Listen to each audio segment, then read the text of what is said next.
तो 90 सीटों वाले हरियाणा में क्या है अब आगे के हालात। जी हाँ, किसकी बनेगी सरकार, कौन देखेगा हार का मुंह, ये जानेंगे आज हम देश की जानी मानी tarot card reader astrologer doctor Y Rakhi से। बहुत बहुत स्वागत है राखी जी। तमाम चुनावी विश्लेषक अपना अपना विश्लेषण करते हैं, चुनावी पंडित इसके बारे में बताते हैं, लेकिन एज अ एस्ट्रोलॉजर मैं आपसे आज राजनीतिक दलों और हरियाणा के विधानसभा के भविष्य के बारे में जानना चाहूंगी कि क्या लगता है आपको, कौन सी पार्टी वहां जीत हासिल करेगी, कौन सी पार्टी को हार का मुंह देखना पड़ेगा, किन पार्टियों का गठबंधन होगा और कौन से मुद्दे किस पार्टी को फायदा पहुंचाएंगे। तो चलिए, मेरा सबसे पहले राखी जी से सवाल होगा, क्या लगता है सरकार हरियाणा में, आपके टैरो कार्ड क्या कहते हैं, बीजेपी बना रही है या कांग्रेस? देखिए, बीजेपी और कांग्रेस के बारे में बोलूं तो मुझे वहां पे सरकार कांग्रेस बनाती है, कांग्रेस बनाएगी। उसका रीजन मैं आपको बता दूं,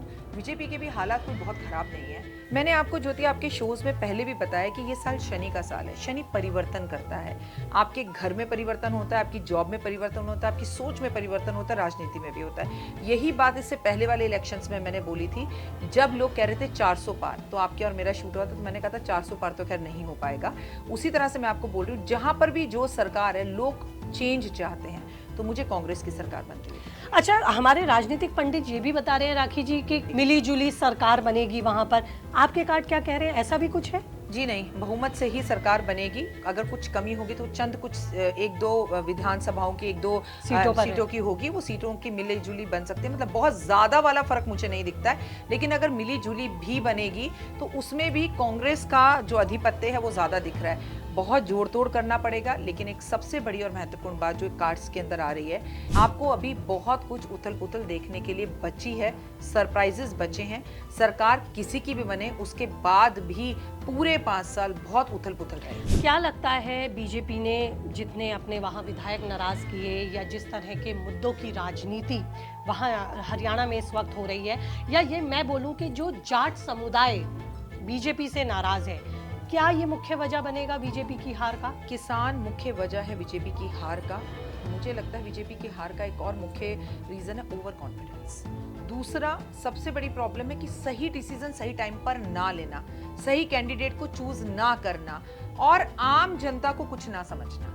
ये एक मेन रीजन है। छोटे छोटे मुद्दे हैं जिसे सरकार समझ ही नहीं पा रही, क्योंकि आप ध्यान से देखिए ज्योति, कहीं पर भी इलेक्शन हो, सरकार बड़े मुद्दों पर लड़ रही है, छोटे मुद्दों पर लड़ नहीं रही है। ये एक मेन प्रॉब्लम है। देखिए, पहले मैं 3 कैंडिडेट आपको बोलने जा रही हूँ, ये तीनों ही कांग्रेस के कैंडिडेट हैं। इनका नाम मैं इसलिए पहले ले रही हूँ क्योंकि आपने ये प्रेडिक्शन किया है कि कांग्रेस सरकार बनाने जा रही है। अगर कांग्रेस सरकार बनाने जा रही है तो इन तीनों में से कौन बन सकता है? मैं पहला नाम ले रही हूँ, भूपेंद्र सिंह हुड्डा। ठीक है, इनके बनने के चांसेस बहुत है। बैलेंस का कार्ड निकला है, यही बनते हुए दिख रहे हैं। ठीक है, और रणदीप सुरजेवाला? नहीं नहीं, बिल्कुल नहीं। कुमारी शैलजा? बिल्कुल भी नहीं।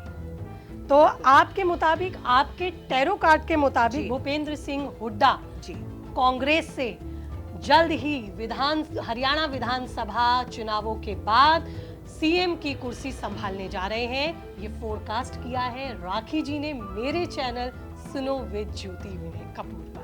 उम्मीद करती हूँ इसे हम जल्दी रिपीट करेंगे अगर ये भविष्यवाणी सच साबित हुई। ठीक है, 3 कैंडिडेट मैं आपको और देती हूँ जो कि डिफरेंट पार्टी से हैं। आपको क्या लगता है इन तीनों में से कौन हरियाणा के मुख्यमंत्री की कुर्सी संभाल सकता है? बताइए। जिनमें सबसे पहला नाम नायब सिंह सैनी? बिल्कुल भी नहीं, नहीं, जीरो। दुष्यंत चौटाला? नहीं, कार्ड फेवर में नहीं है। भूपेंद्र सिंह हुड्डा? भूपेंद्र सिंह हुड्डा, देखिए हुड्डा जी की मैं बात करूं तो मैं आपको फिर से ही बोलूंगी कि इनकी फैमिली के अंदर कहीं ना कहीं कुछ चीजें पॉजिटिव तो दिखती हैं, लेकिन फिर भी कांग्रेस का कैंडिडेट बनेगा और कांग्रेस की ही तरफ से बनेगा, और जो नाम मैंने आपको सबसे पहले बोला वही मुझे अभी तक पॉजिटिव दिखता है। एक सवाल और मैं आपसे जानना चाहूंगी, जिस तरह से जोड़ तोड़ की राजनीति हम अक्सर चुनावों के दौरान देखते हैं, या कुछ विधायकों का जोड़ तोड़ आप हरियाणा में होता देख रही हैं? इससे ज्यादा आप बहुत कम बोल रही हैं। 5 साल सरकार चलने भी मुश्किल होगी, ये भी मैं आपको प्रिडिक्ट कर दूं, चाहे वो बीजेपी की बने या कांग्रेस की बने, लेकिन बनती हुई कांग्रेस की दिख रही है। 5 साल चलनी मुश्किल होगी, और बनने के बाद भी मतलब कुछ जो आपने एग्जैक्टली अभी इससे पहले इलेक्शंस में देखा था ना, सेम वैसी रोज ये लगेगा कौन बनने जा रहा है, किसका नाम आएगा। और मैं आपको एक बात बता दूं, जब शनि का साल होता है तो हमेशा मुख्यमंत्री बदलता है, प्रधानमंत्री बदलता है, ऑलमोस्ट जो है मोदी जी भी बदलते बदलते रह गए। जी जी ठीक है, तो चेंज जरूर दिखाई देता है, और वो चेंज आपको जब नहीं दिखेगा जब आप तोड़ मोड़ के किसी भी तरह से खिचड़ी बना ही दोगे। तो बहुत ज्यादा मैंने आपको कहा 5 साल में प्रॉब्लम्स आएंगी, कई नई तरह की चीजें होंगी हरियाणा में।